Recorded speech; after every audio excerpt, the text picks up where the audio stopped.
예레미야를 부르시는 내용이 나오고, 두 번째는 유다에 대한 예언이 나오고, 세 번째는 열방, 다른 나라들에 대한 예언이 나옵니다. 유다에 대한 예언은 이제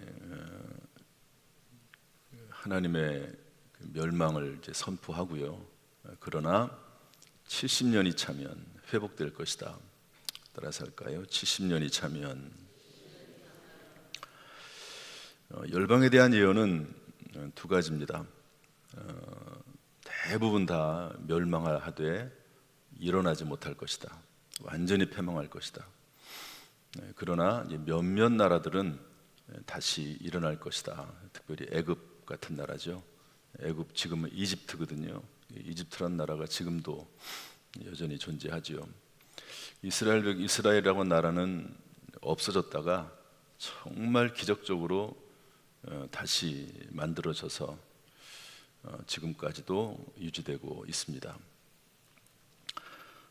그 중에서 오늘 25장은 70년간의 포로 생활에 대한 내용을 다루고 있고요.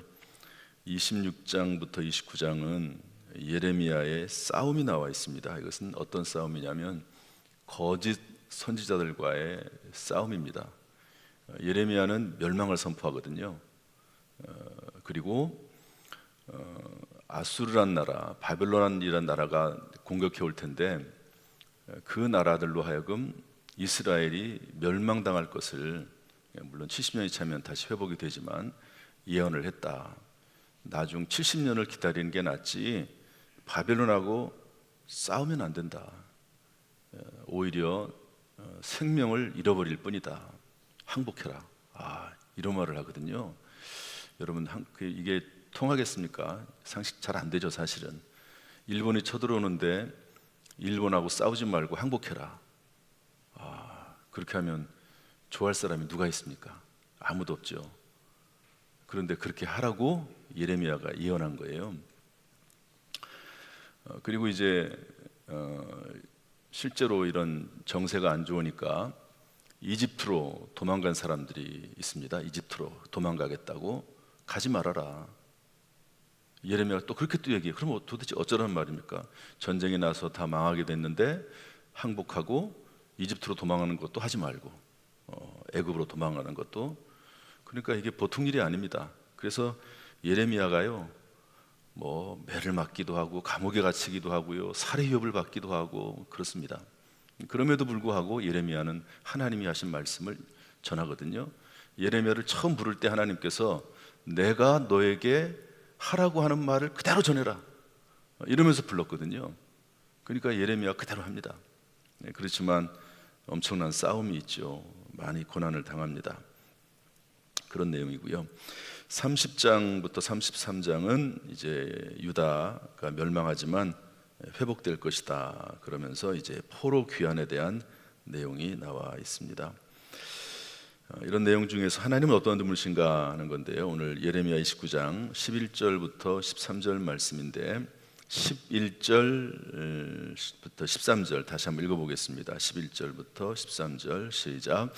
여호와의 말씀이니라. 너희를 향한 나의 생각을 내가 아나니 평안이요 재앙이 아니니라. 너희에게 미래와 희망을 주는 것이니라.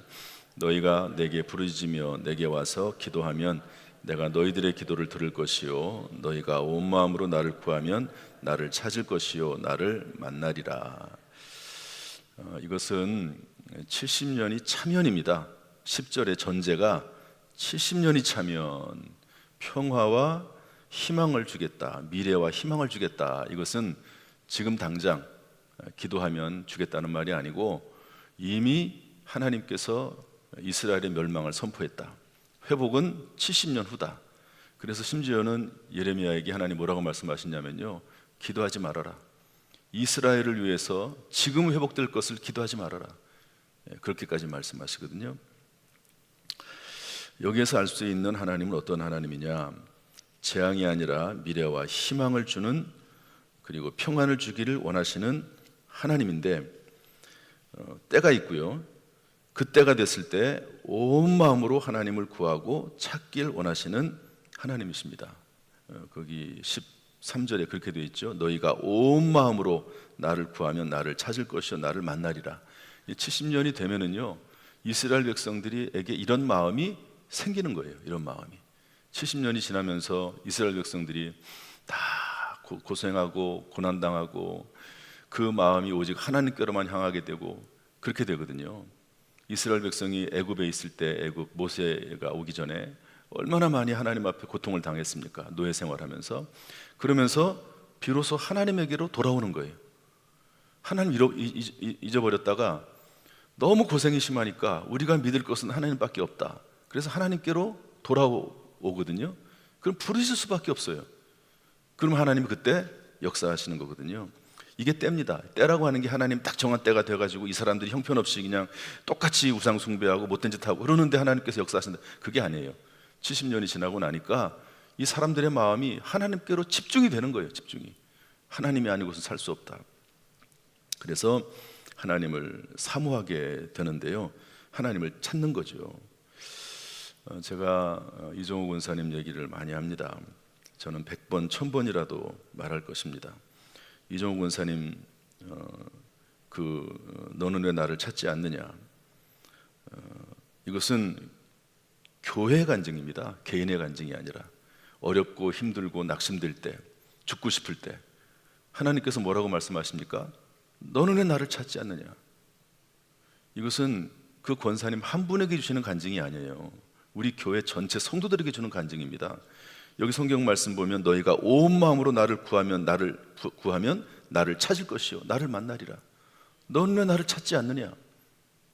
찾으라는 거예요. 하나님을. 어렵고 힘들 때, 죽을 생각하고 자포자기하고 불평하고 원망하고 그러지 말고 하나님을 찾으라는 거예요. 하나님을 찾으라. 그런데 여기 뭐라고 되어 있냐면 온 마음으로 이렇게 되어 있습니다. 한번 따라합시다. 온 마음으로. 이게 사모하라는 거거든요. 간절히 원함으로 찾는 겁니다. 미치도록 찾는 거예요. 성경에 이런 말씀이 있습니다. 목마른 사슴이 시냇물을 찾듯이. 여러분, 사슴이 광야에서 시냇물 못 찾으면 죽습니다. 그냥 갈증이 나가지고, 우리나라의 개념하고는 다, 우리나라에 어디서든지 물 먹을 수 있어요. 그러나 이 광야지대에서, 이 이스라엘 지역에서 사슴이 물을 찾다가 못 찾으면 죽는 겁니다. 사슴이 시냇물을 찾듯이 하나님을 찾으라는 거예요. 그런 심정으로 내가 하나님 만나지 못하면 죽는다. 그런 심정으로 찾으라는 거죠. 어떻게 이거를 설명할까 하다가 중독 생각이 나더라고요. 이 말씀 쭉 제가 이제 원고를 다시 쭉 쓰고 하면서 이걸 어떻게 설명할까? 온 마음으로 하나님을 찾는 걸 어떻게 설명할까? 중독, 마약 중독, 알코올 중독. 여러분 TV 보면 중독자 나오죠. 마약 중독. 그 사람들은요, 마약을 주사 맞지 않거나 먹지 않으면요 손이 막 떨리잖아. 덜덜덜 떨려요. 그리고 마약 같은 거 밑에 떨어져 있으면요 흙이 묻어도 그 주워 먹습니다. 핥아 먹습니다. 그렇게 간절한 거예요. 마약 그 조금 얼마나 간절합니까? 사모하죠. 알코올 중독 보셨습니까? 그 술 먹기 위해서 조금만 뭐가 생겨도요 그거 다 술 삽니다. 모든 것을 다 투자해서 술을 사거든요. 술 먹기 위해서. 중독입니다. 미치도록 찾는 거예요. 미치도록. 이건 물론 나쁜 방향으로 찾는 거긴 하지만 목숨 걸고 모든 것을 다 걸고 미치도록 찾는 거, 이게 하나님을 찾는 겁니다. 이게 하나님을 사모하는 거죠. 솔로몬은 너무너무 두려워서 하나님을 찾았습니다. 지혜를 달라고. 중독자 정도 수준이 됐을까? 너무너무 불안하고 힘드니까 하나님 앞에 일천번제를 드리면서 지혜를 달라고 하나님 앞에 구했다 하는 것을 알 수가 있습니다. 우리가 건강을 위해서 미치도록 찾을 수 있죠. 자녀를 위해서 미치도록 찾을 수 있습니다. 재물을 위해서 미치도록 찾을 수 있습니다. 그러나 이것은 목적은 아니에요. 우리가 자꾸 착각하는 경우가 있는데 재물을 미치도록 찾는 사람들이 있습니다. 그래가지고 몇 푼 안 되는 돈 때문에 사람을 죽이기도 하죠. 그런 거는 목적이 잘못된 거예요. 하나님을 우리가 찾는 거지. 그러면 하나님이 필요한 것을 공급해 주시는 거지, 우리가 물질을 찾는 게 아닙니다. 하나님을 찾고 찾으면 하나님께서 채워주시는 거다 하는 것을 알 수 있습니다. 제가 어제 처음으로 릴레이 기도 우리 몇 번 제가 시도했다가요, 안 돼가지고 그만뒀어요. 안 돼요. 왜 안 되냐 봤더니 24시간 릴레이 기도, 문제는 새벽이고 밤이고 또 직장 생활하는 분들이에요. 그래서 제가 그를 푸른 겁니다. 새벽이나 밤에 교회 오지 않고 각자 처소에서 골방에서 기도해도 된다. 낮에도 마찬가지다. 낮에도 직장 생활하면 어떻게 교회 옵니까? 그러니까 직장의 어느 장소에서 심지어 화장실에 들어가든 어디 들어가든 거기서라도 기도해라. 그 1시간이 다 아니더라도 짧은 시간이라도 10분이 됐든 20분이 됐든 그 이하가 됐든 이상이 됐든지 간에 교회를 위해서 기도해라 하는 건데요, 하나님 앞에 이렇게 기도하는 거죠. 제가 얼마 전에 이런 설교 중에 이런 얘기했습니다. 웨이먼 로저스 목사님 얘기했습니다. 이분이 미국 켄터키 루이스벨에서 목회를 시작을 했는데 성도가 부흥했죠. 500명까지. 그런데 점점 줄어들어요. 아무리 노력해도 소용이 없습니다. 그때 하나님께서 기도하라고 하는 음성을 들려주세요. 그래서 기도를 시작합니다. 교인들에게 교회를 위해서 기도해라. 교회를 위해서 기도해라. 그래서 교회인의 절반 이상이 교회를 위해서 기도하게 됐다는 거예요. 하루에 24시간 기도하게 됐다는 겁니다. 목요일에는 전 교인이 금식하게 됐다는 거예요. 그리고 기도 제목은 뭐냐? 건강한 교회 성장. 우리도 저기 보면은 건강한 교회 되게 하소서 써 있잖아요. 그리고 성경 구절이 2개 있습니다. 저게 뭐냐면 교회가 평안하여 든든히 서가게 하시고, 교회가 평안한 가운데, 평안 자체가 교회 부흥이기도 합니다. 그런 가운데 교회가 영원히 수가 늘어나게 해달라고 하는 그런 내용이거든요. 제가 우리 교회의 교인의 절반 이상이 교회를 위해서 정기적으로, 따라합시다, 정기적으로, 중요한 것은 정기적으로 기도하는 거예요. 여러분, 쉬지 말고 기도하라는 말이 하루 24시간 기도하라는 말이 아닙니다. 여러분, 다니엘이 하루 24시간 기도했습니까? 아니에요. 하루 24시간 기도 못합니다. 모르겠어요. 내 영이 그렇게 기도할 수 있을 수 있습니다. 정기적으로 기도하라는 말이거든요. 정기적으로. 다니엘은 하루에 3번씩 기도했습니다. 그 바쁜 일상을, 그 총리의 일을 하면서 자기 집에 가서 하루에 3번씩 기도했거든요. 정기적으로 기도하라는 거예요. 정기적으로 교인의 절반 이상이 교회를 위해서 기도하고, 24시간 기도의 고리가 끊어지지 않고, 목요일에는 전 교인이 금식하며 열정적으로 기도하고, 이거 한번 해보자는 거예요.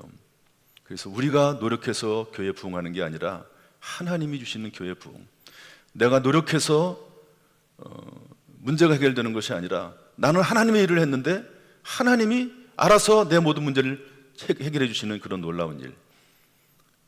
성경에 뭐라고 되어 있습니까? 너는 내게 부르짖으라, 내가 응답하겠고 네가 알지 못하는 크고 미란 일을 보이리라.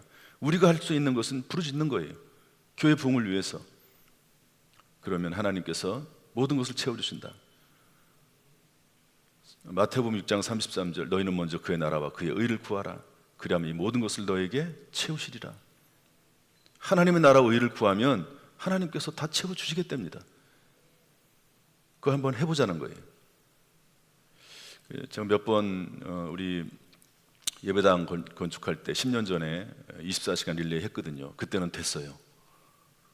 근데 그 다음에 이쪽에 와서 24시간 릴레이 기도하자는데 안 됩니다. 그만큼 간절함, 사모함이 없는 거예요. 안 되는 거예요. 사모함이 없는 거예요. 간절함이 없는 거예요. 그래서 이번에 24시간 릴레이 기도, 단 꼭 교회가 아닐 수 있다. 각자 처소에서 간절하게 기도하는 일을 하려고 합니다. 하나님은 재앙이 아니라 미래와 희망과 평안을 주길 원하시는 하나님, 온 마음으로 하나님을 구하고 찾기를 원하시는 하나님. 하나님이 바라는 건 그밖에 없어요.